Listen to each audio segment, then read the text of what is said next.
नमस्कार दोस्तों, आप सभी का गाइडेंस पॉइंट में स्वागत है। आज अपन दोस्तों इस वीडियो में बात करने वाले एमआरएस 2025 एलिजिबिलिटी यानी रिजर्वेशन रूल के बारे में बात करने वाले। काफ़ी स्टूडेंट का कमेंट आ रहा है, क्वेरीज आ रही है कि सर हमने टायर 1 क्लियर कर लिया है, क्या टायर 2 हम जैसे ओबीसी का कैंडिडेट है क्या हम जनरल में फाइट कर सकते हैं, एससी का कैंडिडेट है क्या हम जनरल में फाइट कर सकते हैं, इसके बारे में भी पूरा डिटेल में बात करने वाले।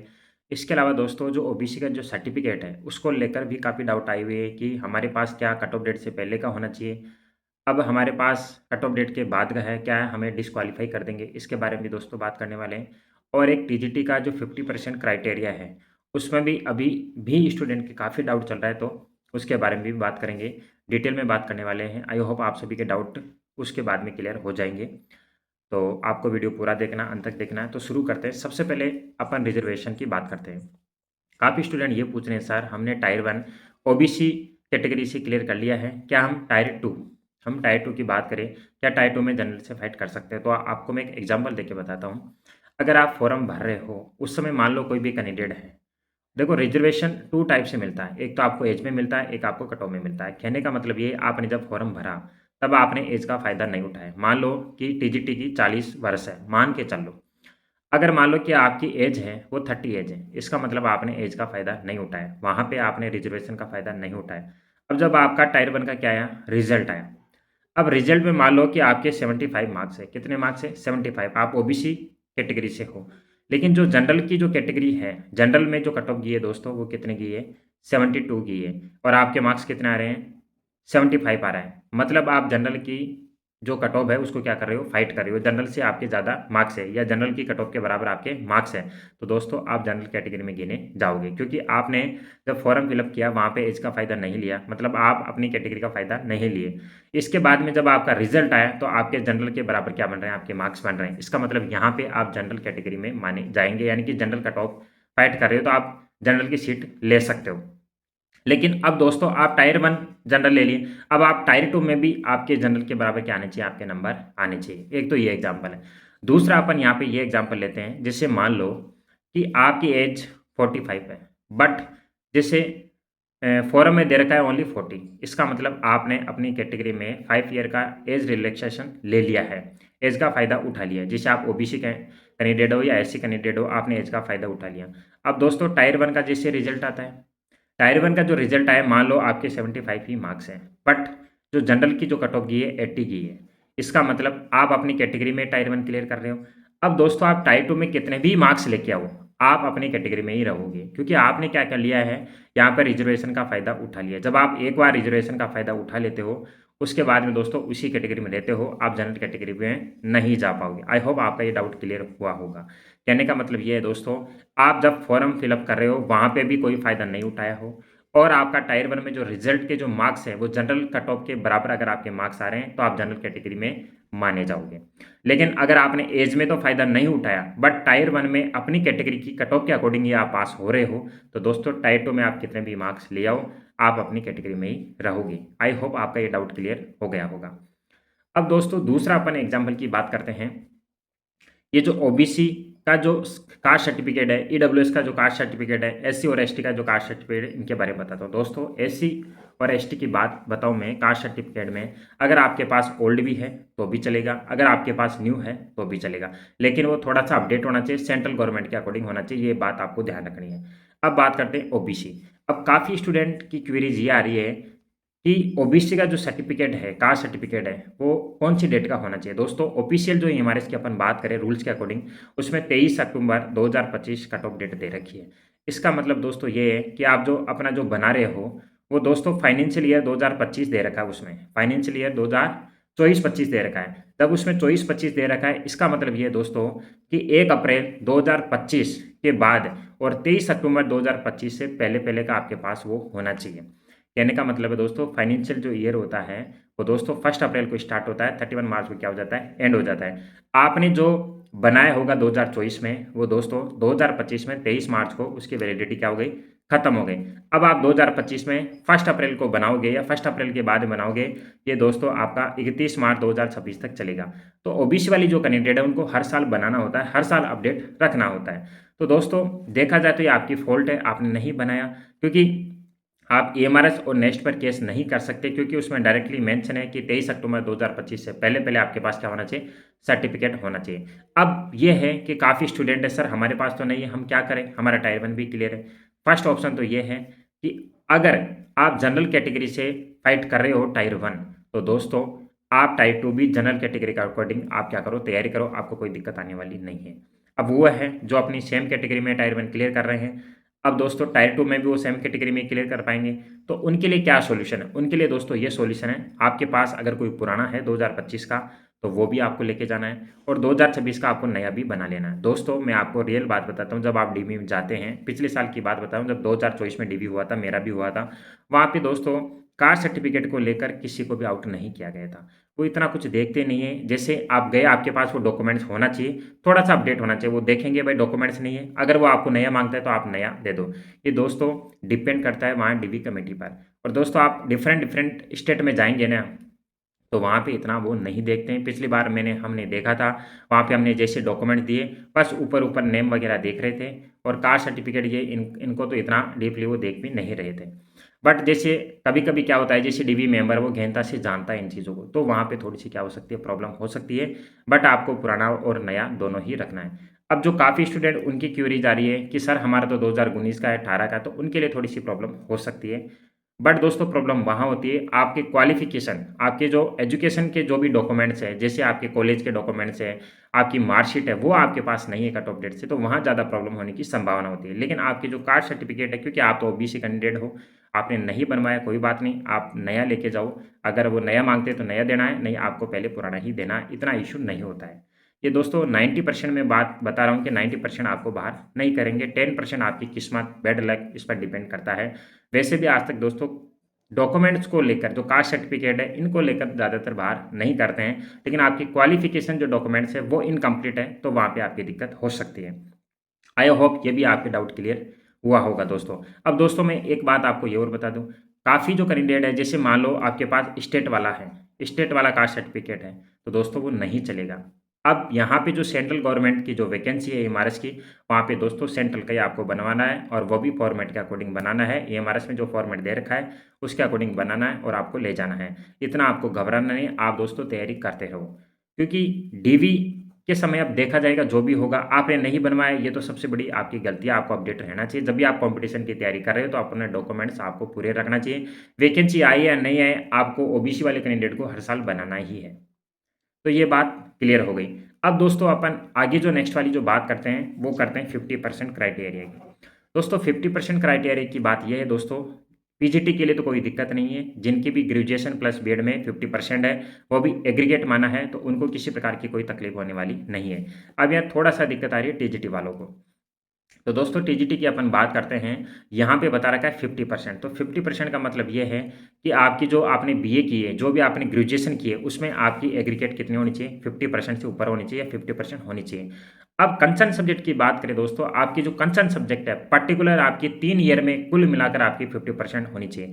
काफ़ी स्टूडेंट इस बात से परेशान हो रहे हैं, सर मेरे फर्स्ट ईयर में 50% नहीं बन रहे, कोई बात नहीं, फर्स्ट ईयर में नहीं बन रहे, कोई दिक्कत नहीं।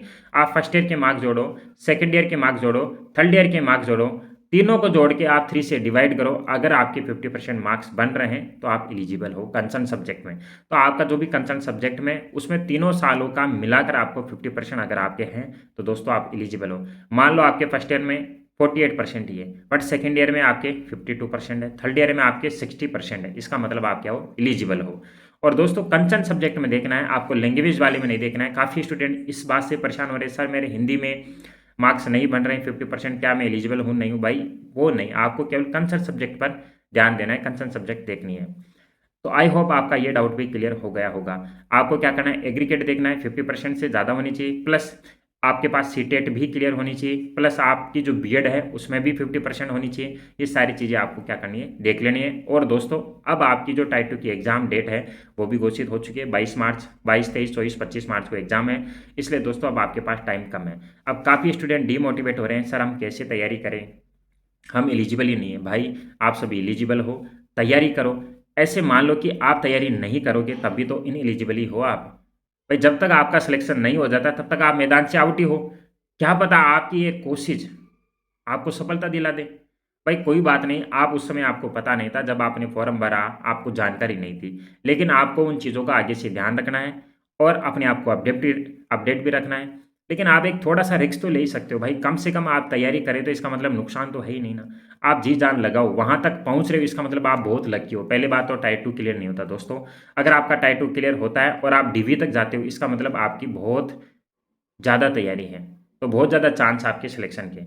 इसलिए दोस्तों डॉक्यूमेंट्स को लेकर जो कन्फ्यूज़न है, वो सारा आपका क्लियर हो गया है और आपके जो भी ड्यू डॉक्यूमेंट्स है, जिसने कास्ट सर्टिफ़िकेट नहीं बनवाया, उनको बनवा लेना है और जिनकी कॉलेज में आपको डिग्री भी लेके आना है, आपको 10th-12th की जो मार्कशीट आपके पास होनी चाहिए और आपकी कॉलेज में फर्स्ट ईयर, सेकंड ईयर और जो फाइनल ईयर है, उनकी मार्कशीट आपके पास होनी चाहिए। उनकी 2-2 कॉपी अभी से आप बना के रखो और आपको कॉलेज में भी डिग्री लेके आनी है।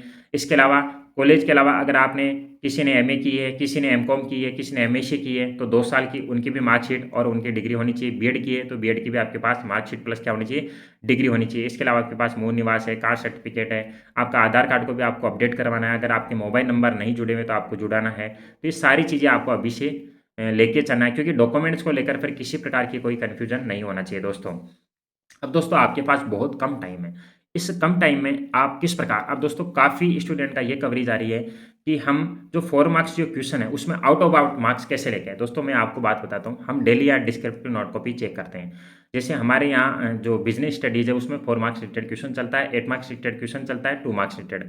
तो हम 4 मार्क्स में क्या देखते हैं और हम सीबीएसई की नोट कॉपी भी चेक करते हैं। इस बार दोस्तों अभी इस बार मेरे को मौका मिल रहा है सीबीएसई की नोट कॉपी चेक करने का भी। मैं आउटसाइड जाऊँगा, वहाँ पे हमें सिस्टम के थ्रू डिजिटल फॉर्मेट में हमें क्या करना पड़ेगा, नोट कॉपी चेक करना पड़ेगा। तो हम ये देखते हैं 4 मार्क्स वाले क्वेश्चन में सबसे पहले उसने जो आपकी जो डेफिनेशन वगैरह होती है उसमें दोस्तों 0.5 मार्क्स हम देते हैं। स्टेप मार्किंग होती है। आपकी जो एमआरएस में दोस्तों स्टेप मार्किंग होने वाली है। स्टेप मार्किंग का मतलब आप समझिए यहाँ पे कि जैसे 4 मार्क्स वाला क्वेश्चन है, जैसे डायरेक्टली ये आया कि प्रबंध की विशेषता लिखिए, प्रबंध की कोई 4 विशेषता लिखिए, डायरेक्ट क्वेश्चन ये। लेकिन इस क्वेश्चन में भी दोस्तों स्टेप मार्किंग है वहाँ पे।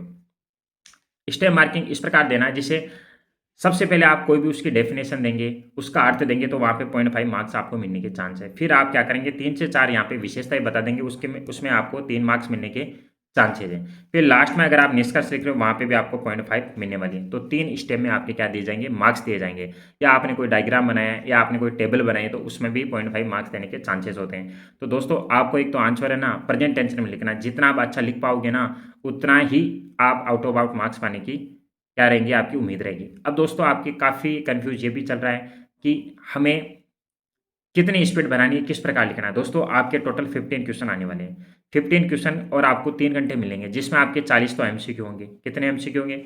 40 आपके एमसीक्यू होंगे। अब 40 एमसीक्यू को आप आराम से 40 से 50 मिनट में सॉल्व कर सकते हो। यानी 1 घंटा मान लो, फिर भी आपके पास 2 घंटा बच रहे हैं। भाई आपके पास ओनली 15 क्वेश्चन है। एक क्वेश्चन को दोस्तों आप 8 मिनट में हल आराम से कर सकते हो। 8 मिनट में एक क्वेश्चन को आराम से लिख सकते हो। इसका मतलब आप एवरी क्वेश्चन में 8 मिनट का आपको क्या मिलने वाला है, टाइम मिलने वाला है। अब दोस्तों मैं आपको बताता हूँ कि सर ये इमीडिएटली डेट घोषित की गई एमआरएस के द्वारा।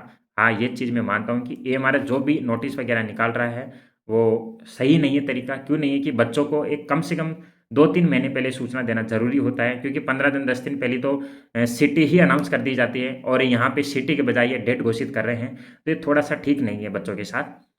लेकिन फिर भी अब आपको क्या आपके सामने युद्ध का जो संख है बच चुका है। अब आपको तो सामना करना ही है। तो दोस्तों कैसे करना है मैं आपको बताता हूँ। जब मैंने 2022 में आरपीसी फर्स्ट ग्रेड की एग्ज़ाम दी थी। हमने जैसे ही एग्ज़ाम दी हम क्या रिज़ल्ट का वेट कर रहे थे। मैंने डीवीपी करवा दिया था। हमारा दोस्तों जो फाइनली जो रिज़ल्ट है वो अक्टूबर में आया था। अब आपको मैं बात अक्टूबर में आया था। जब अक्टूबर में रिज़ल्ट आया तो मैं पॉइंट 12 से रह गया था। अब जैसे ही मेरा ईएमआरएस में फॉर्म लगवा था, मैं तो ये देखा था कि मेरा तो फर्स्ट ग्रेड में हो जाएगा, तो हम इसकी क्यों तैयारी करें? अब दोस्तों इसका क्या 2023 की बात करें, इस ईएमआरएस का अक्टूबर में फॉर्म भरेंगे। जैसे ही मेरा रिजल्ट आया, मैं डिमोटिवेट हो गया दोस्तों और 1-2 दिन डिमोटिवेट रहा मैं, घर घर में सन्नाटा छा गया था। तो उस समय जब मैंने जब दोबारा जो इसका अक्टूबर में रीओपन फॉर्म हुआ था, तब मैंने फॉर्म लगाया, तभी मैंने डिसाइड किया कि अब मेरे सामने कोई भी वैकेंसी हो, मैं उसमें सिलेक्शन देकर ही रहूँगा। मैंने मेरे पिताजी से एक ही वादा किया था। मेरे पिताजी की आँखों में जब आँसू आ रहे थे, तब मैंने कहा था कि पिताजी कोई बात नहीं, इस बार में नहीं हुआ, लेकिन जब अब जो भी वैकेंसी आएगी, उसमें मैं ज़रूर सिलेक्शन लेकर आऊँगा। मैं पूरी कोशिश करूँगा। तो दोस्तों मैंने उसमें फॉर्म फिलअप किया, मेरे पास टाइम बहुत कम था। आपको मैं रियली बात बता रहा हूँ, फॉर्म भरने के बाद में सडनली क्या होता है कि मैं बीमार हो जाता हूँ। इतना भयंकर बीमार हुआ कि उस समय में एग्ज़ाम टाइम तक मैं रेगुलर बीमार रहा। लेकिन बीमार हुआ ये एक बड़ा कारण है, लेकिन फिर भी दोस्तों मैंने पढ़ाई नहीं छोड़ी। मैं बीमार रहा, 1-2 महीने बीमार रहा, फिर भी मैं रेगुलर पढ़ता रहा। मैं टैबलेट लेता रहा, पढ़ता रहा। और दोस्तों मेरे में इतना जुनून आ गया था, उस समय मैं 15-15, 17-17 घंटे पढ़ना स्टार्ट कर दिया था। मैं मतलब पूरा सिलेबस 1-2 महीने मैंने कवर कर लिया था। ज़्यादा दिन थे नहीं क्योंकि हमारी दिसंबर में एग्ज़ाम होने वाली थी। अक्टूबर तो निकल गया था, नवंबर ही था हमारे पास। 1 महीना था मात्र, और 1 महीने में भी मैं पूरा नहीं पढ़ पाया क्योंकि थोड़ा-सा सीरियसली था मैं। नवंबर में बहुत ज़्यादा था, मैं दिसंबर में थोड़ा बहुत ठीक हुआ। तो दिसंबर में मुझे 7-8 दिन मिले थे अच्छे से पढ़ने के लिए, थोड़ी बहुत मेरी तबीयत ठीक हुई थी। नवंबर में पूरे महीने मेरी बहुत ज़्यादा तबीयत खराब हुई हुई थी, हॉस्पिटल में भी एडमिट रहा था। तो ये सारी जो समस्याएँ हैं दोस्तों, समस्याएँ बहुत है जीवन में, लेकिन उन समस्याओं को कैसे निकलना, ये आपको हल ढूँढना। अगर आपके मन में है कि मुझे तो लगना है, चाहे आप बीमार हो, चाहे आप काम कर रहे हो, कहीं पर भी हो, आप लगोगे, क्योंकि आपके मन में क्या है, एक पॉजिटिव थिंकिंग है। आप टाइम निकाल लोगे खुद के लिए, लेकिन आपके मन में नहीं है, आपके मन में नेगेटिव थिंकिंग है कि मेरा क्या होगा?